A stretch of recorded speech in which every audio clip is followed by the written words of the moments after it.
যখন তোমাকে জাহান্নামের ফয়সালা দিয়া দিবে, আল্লাহর ফেরেশতারা তোমাকে নিয়ে জাহান্নামের দিকে নিয়ে যাবে। ভাইরা আমার, আল্লাহর ফেরেশতারা নাফরমান বেঈমান বান্দাদেরকে নিয়ে জাহান্নামের দিকে নিয়ে যাবে। আমার আল্লাহ রাব্বুল আলামিন কোরআনে কারীমের ভিতরে জানাই দিয়েছেন, ওয়াসিকাল্লাযীনা কাফারু ইলা জাহান্নামা যুমারা। বলে আল্লাহু আকবার। আল্লাহ রাব্বুল আলামিন বলেন, যারা নাফরমান বেঈমান কাফের হবে, আমার ফেরেশতারা তাদেরকে ধাক্কাইয়া ধাক্কাইয়া জাহান্নামের দিকে নিয়ে যাবে। ভালো করে খেয়াল করেন মুসলমান, আল্লাহর ফেরেশতারা ধাক্কাইয়া ধাক্কাইয়া নাফরমান বান্দাদেরকে জাহান্নামের দিকে নিয়ে যাবে। ও মুসলমান, এই দুনিয়ার জীবনে একটু যদি খেয়াল করেন, লক্ষ্য করেন, দুইটা গাড়ি যদি মুখোমুখি সংঘর্ষ হয়, তাহলে দেখেন তো গাড়ির কি অবস্থা হয়, হয় কি হয় না? কত মানুষ যে মারা যায়, প্রাণ চলে যায়। গাড়ির কথা বাদ দিলাম বাইরা, দুইটা মানুষ যদি মুখোমুখি ধাক্কা খায়, নাক ফেটে যায়, মুখ ফেটে যায়, অনেক সময় রক্ত বের হয়ে আসে। কথা বলেন ঠিক কিনা? এই দুনিয়ার জীবনে আমি আপনি ধাক্কা খাইলে যদি এই অবস্থা হয়, আল্লাহর ফেরেশতারা ধাক্কাইয়া ধাক্কাইয়া জাহান্নামের দিকে নিয়ে যাবে। তাহলে মুসলমান চিন্তা করেন, আমার আল্লাহ রাব্বুল আলামিন কি রকমের শাস্তি দান করবেন। ভাইরা, আল্লাহ রাব্বুল আলামিন কোরআনে কারীমের ভিতরে জানাই দিয়েছেন, ওয়ানাসুকুল মুজরিমিনা ইলা জাহান্নামা বিরদা। বলে আল্লাহু আকবার। আল্লাহ রাব্বুল আলামিন বলেন, আমি আল্লাহ রাব্বুল আলামিন আমার ফেরেশতাদেরকে নির্দেশ দেব, ও ফেরেশতারা, আমার ওই নাফরমান বান্দাগুলোর ধরো আর জাহান্নামে নিক্ষেপ করো। আল্লাহর ফেরেশতারা নাফরমান বান্দাদেরকে ধরবে আর জাহান্নামে ফেলাই দিবে। ভাইরা আমার, ফেরেশতারা ধরবে আর জাহান্নামে ফেলাই দিবে। ফেলাই দিবে কোন অবস্থায়? বিরদা। আমার আল্লাহ রাব্বুল আলামিন নাফরমান বান্দাদেরকে জাহান্নামের পরে পিপাসিত অবস্থায় জাহান্নামে ফেলাই দিবেন।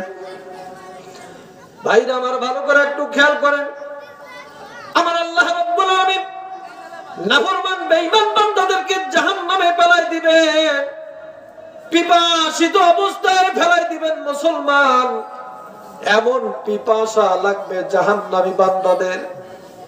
ভাইরা আমার, নাফরমান বান্দাদের এমন পিপাসা লাগবে, ক্ষুধা লাগবে, আমার আল্লাহ রাব্বুল আলামিনের দরবারে ডাক দেয়া বলবে, আয় আল্লাহ, আপনি আমাদের জন্য একটু পানির ব্যবস্থা করে দেন। নাফরমান বান্দারা জাহান্নামের পরে এভাবে প্রার্থনা করতে থাকবে। আমার আল্লাহ রাব্বুল আলামিন জাহান্নামের পরে একটা কালো মেঘ পাঠাই দিবেন।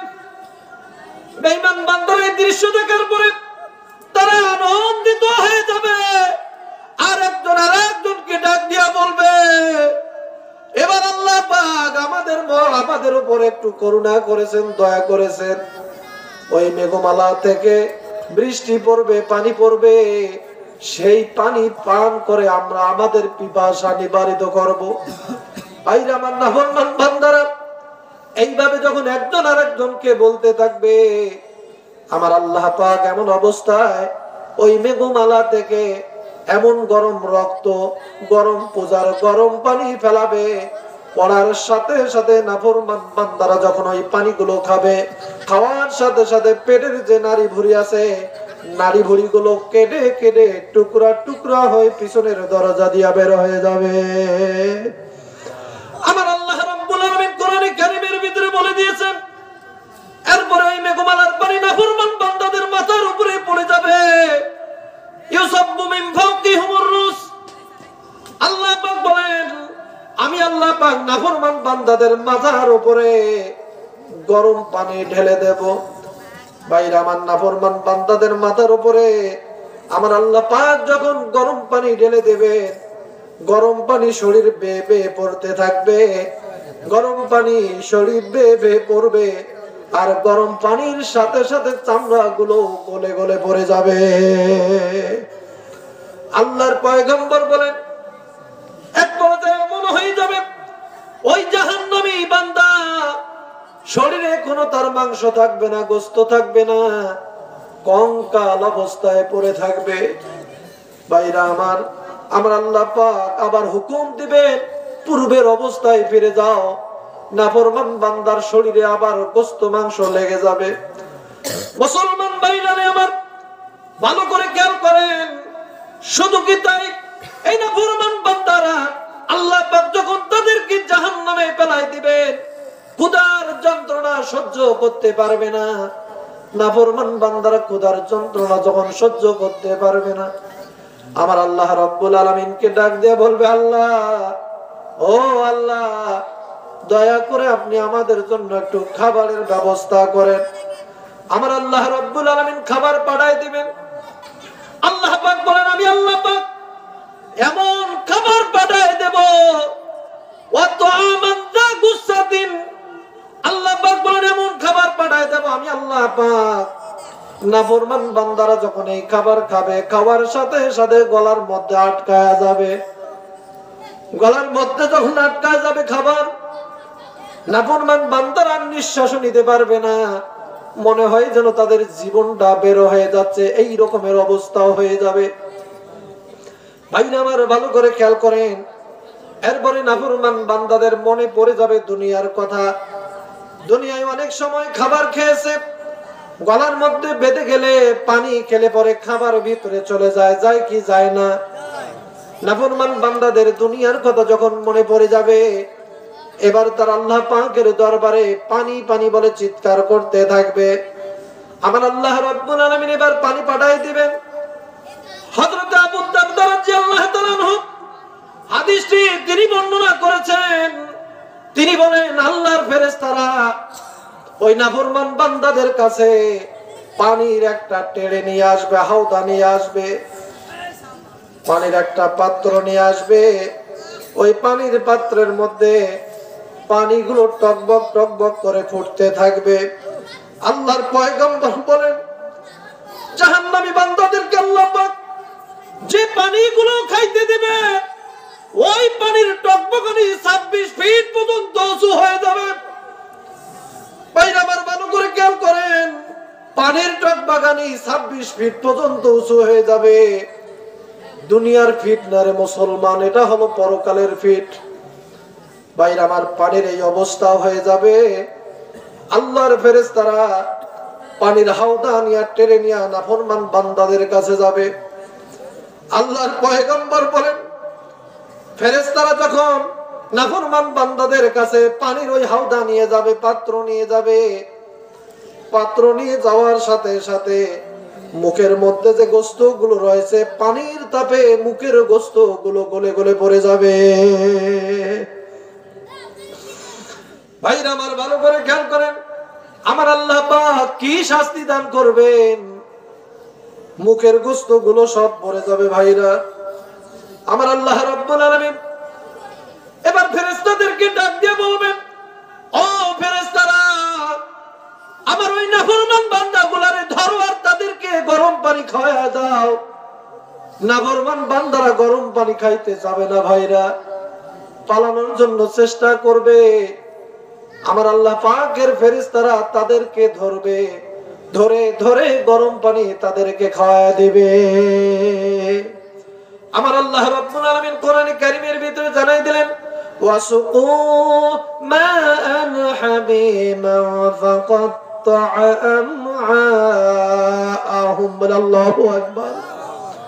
আমার আল্লাহ রাব্বুল আলামিন ফেরেশতাদেরকে ডাক দেয়া বলবেন, ও ফেরেশতারা, আমার এই নাফরমান বান্দাগুলারে ধর আর তাদেরকে গরম পানি খাওয়ায়া দে।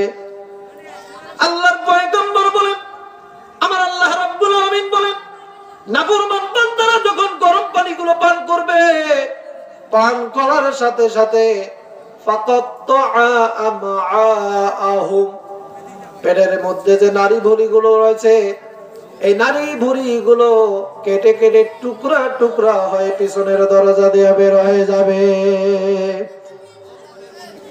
ভাইরা আমার ভালো করে খেয়াল করেন, এই জাহান্নামে আল্লাহ পাক ফেলাই দিবেন যে ব্যক্তি নামাজ আদায় করবে না। আমার আল্লাহ পাক দেখেন জাহান্নামের পরে তাদেরকে কি রকমের শাস্তি দান করবেন। জাহান্নামের মধ্যে একটা পাহাড় আছে, ওই পাহাড়ের নাম হচ্ছে সাউদ পাহাড়। বলেন তো পাহাড়টার নাম কি? সাউদ পাহাড়। ওই পাহাড়টা হবে আগুনের পাহাড়। ভাইরা আমার, আল্লাহ রাব্বুল আলামিন কোরআনে কারীমের ভিতরে জানাই দিয়েছেন, সাউরহিকুহু সাউদা। আমার আল্লাহ রাব্বুল আলামিন বেনামাজি নাফরমান বান্দাদেরকে ডাক দিয়ে বলবো, ও নাফরমানের দল, দুনিয়ার জীবনে নামাজ পড়ো নাই, আমার দিন মানো নাই, আমার নাফরমানি করেছো, আজকে আমি আল্লাহ পাক তোমাদেরকে নির্দেশ দিলাম এই সাউদ নামক পাহাড়ের উপরে ওঠো। আল্লাহর পয়গম্বর বলেন, এই সাউদ নামক পাহাড়টা হচ্ছে আগুনের পাহাড়। বলেন তো ভাইরা কিসের পাহাড়? আগুনের পাহাড় হচ্ছে সাউদ নামক পাহাড়টা। আল্লাহর পয়গম্বর বলেন, আল্লাহ পাক যখন নির্দেশ দিবেন বেনামাজি বান্দাদেরকে এই পাহাড়ের উপরে চড়ো, নাফরমান বেনামাজি বান্দারা পাহাড়ের উপরে চড়তে চাবে না। ভাইরা ওটা হলো আগুনের পাহাড়, আগুনের পাহাড়ে কি কেউ চড়তে চাবে? জাহান্নামের পরে যে আগুন রয়েছে, নাফরমান বান্দার সেই আগুনের মধ্যে থাকবে, থাকার পরে আল্লাহ পাক বলবেন সাউদ পাহাড়ের উপরে চড়ো। এই সাউদ পাহাড়ের আগুন আরো ভয়াবহ আগুন। ভাইরা আল্লাহর পয়গম্বর বলেন, আল্লাহ রাব্বুল আলামিন যখন নির্দেশ দিবেন ওই পাহাড়ের উপরে চড়ার জন্য, নাফরমান বান্দারা চড়তে যাবে না। আল্লাহর ফেরেশতারা তখন নাফরমান বান্দাদেরকে ওই পাহাড়ে চড়াতে বাধ্য করবে। আল্লাহর পয়গম্বর বলেন, আল্লাহর ফেরেশতারা হাতের মধ্যে হাতুড়ি নিবে, হাতুড়ি নিয়া পিটাইয়া পিটাইয়া তাদেরকে সাউদ নামক পাহাড়ে চড়াবে। আল্লাহর পয়গম্বর বলেন, এইভাবে পিটাইয়া পিটাইয়া সাউদ নামক পাহাড়ে যে চড়াবে, এই সময়টা লাগবে ৭০,০০০ বছর। ভাইরা আমার, ভালো করে খেয়াল করেন, আমার আল্লাহ রাব্বুল আলামিন কোরআনে কারীমের ভিতরে বলছেন, ওয়া ইন্না ইয়াওমান ইনদা রাব্বিকা কাআলফি সানাতিন মিম্মা তাউদ্দুন।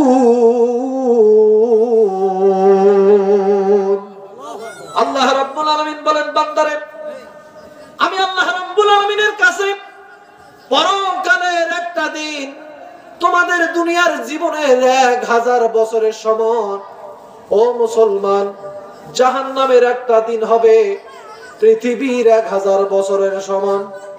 ভালো করে খেয়াল করেন ভাইরা আমার, আল্লাহর ফেরেশতারা পিটাইয়া পিটাইয়া নাফরমান বান্দাদেরকে ওই সাউদ নামক পাহাড়ের উপরে যখন চড়াবে, ওই সাউদ নামক পাহাড়ে চড়ানোর পরে আল্লাহর ফেরেশতারা সেইখান থেকে হাতুড়ি দিয়ে আবার এমন জোরে পিটাবে, গড়াইতে গড়াইতে ৭০,০০০ বছর পরে আবার ওই পাহাড়ের পাদদেশে এসে পড়ে যাবে। ভাইরা আবার ভালো করে খেয়াল করেন, আমার আল্লাহ রাব্বুল আলামিন কি রকম শাস্তি দিবেন। ভাইরা, এই জাহান্নাম থেকে বাঁচতে হলে ৫ ওয়াক্ত নামাজ পড়তে হবে। বলেন তো নামাজের দরকার আছে না নাই? নামাজ পড়া লাগবে। ভাইরা, নামাজ কোনো ক্রমেই ছেড়ে দেওয়া যাবে না। এরপরে ভাইরা একটু খেয়াল করেন, আমার আল্লাহ রাব্বুল আলামিন নাফরমান বান্দাদেরকে কি রকম শাস্তি দান করবেন। আমার আল্লাহ রাব্বুল আলামিন যখন বলবেন, ও আমার ফেরেশতারা, আমার ওই নাফরমান বান্দাগুলোরে ধর আর তাদেরকে জাহান্নামের পরে নিক্ষেপ কর। আল্লাহর ফেরেশতারা নাফরমান বান্দাদের মাথার সামনের যে ঝুঁটি আছে এটা ধরবে। ভাইরা আমার, একটু আমার দিকে আপনারা তাকান। আল্লাহর ফেরেশতারা মাথার সামনের যে চুলের ঝুঁটি, এই চুলের ঝুঁটি ধরবে। আর যে ২ পা রয়েছে, ২ পায়ের পাতা ধরবে। ২ পা ধরে আল্লাহর ফেরেশতারা মাথার চুলের ঝুঁটি আর ২ পা একখানে করবে। ভালো করে খেয়াল করবেন মুসলমান, মাথার চুল আর পা দুইটা একখানে করবে। এখন আপনাদেরকে আমি ভালো করে বুঝাই, এই যে কঞ্চি, আমাদের বাঁশের কঞ্চি, আছে না নাই বাঁশের কঞ্চি?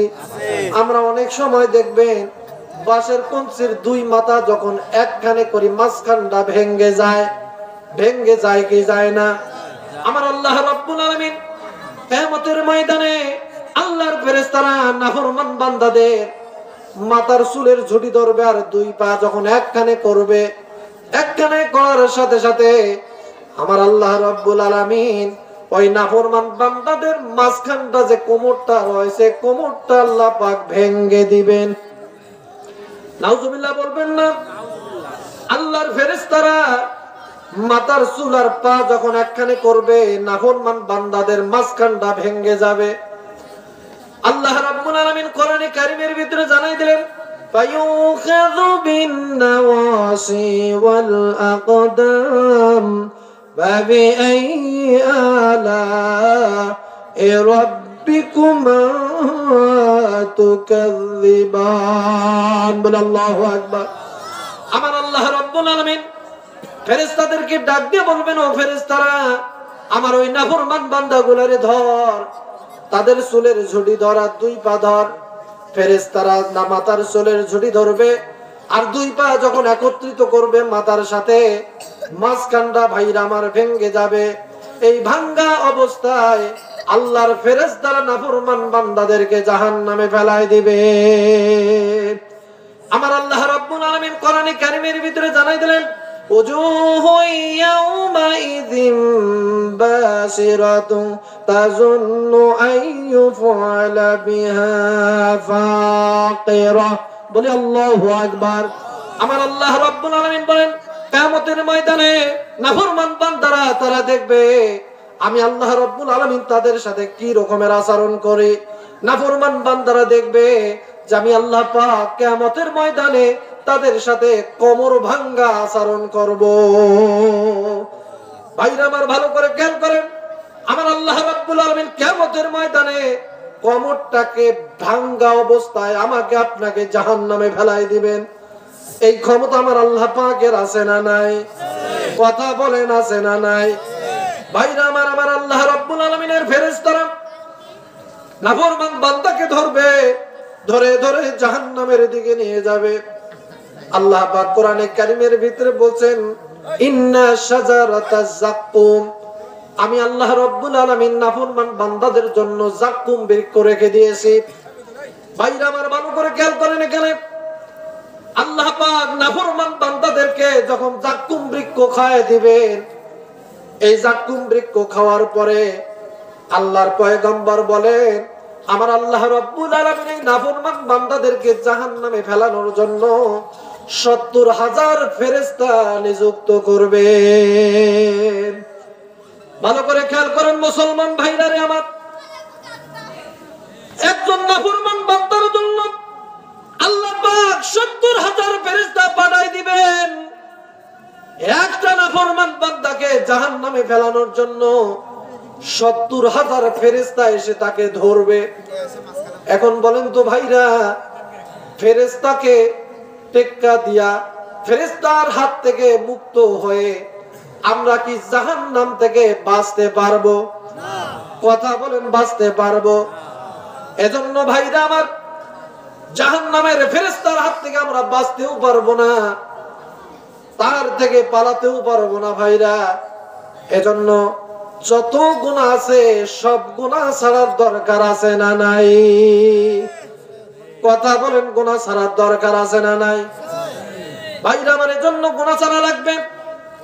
হযরতে ইব্রাহিম ইবনে আদহাম আল্লাহর বান্দাকে ডাক দেয়া বলেন, আল্লাহর বান্দারে, তুমি যদি আল্লাহর ফেরেশতার হাত থেকে পালায়া যাইতে পারো তাহলে তুমি পাপ করো, অন্যায় করো, কোনো আপত্তি নাই। ফেরেশতার হাত থেকে পালাইতে পারলে যত খুশি তত অপরাধ করো, আমি তোমারে বাধা দেব না। এখন আমি তোমার কাছে জানতে চাই, আল্লাহর ফেরেশতার হাত থেকে কি তুমি পালাইতে পারবা? কথা বলেন তো, কেউ কি পালাইতে পারবে? ফেরেশতার হাত থেকে পালাইতে পারবে না। এবার আল্লাহর বান্দা কান্না শুরু করে দিলেন। হযরত ইব্রাহিম ইবনে আদহামকে ডাক দিয়ে বলেন, আল্লাহর ওলি, আজকের দিনের পর থেকে আমি তওবা করলাম, আর কোনো গুনার কাজ করব না, আর কোনো পাপের কাজ করব না। আল্লাহ পাকের রিজিক ছাড়া তো আমি বাঁচতে পারবো না, আল্লাহর দৃষ্টির বাইরে গিয়ে তো আমি কোনো অপরাধ করতে পারবো না, আল্লাহর দুনিয়া ছেড়ে অন্য কোনো পৃথিবীতে গিয়ে তো আমি কোনো অপরাধ করতে পারবো না, পাপ করতে পারবো না, আজরাইলের হাত থেকেও তো আমি পালাতে পারবো না। ফেরেশতা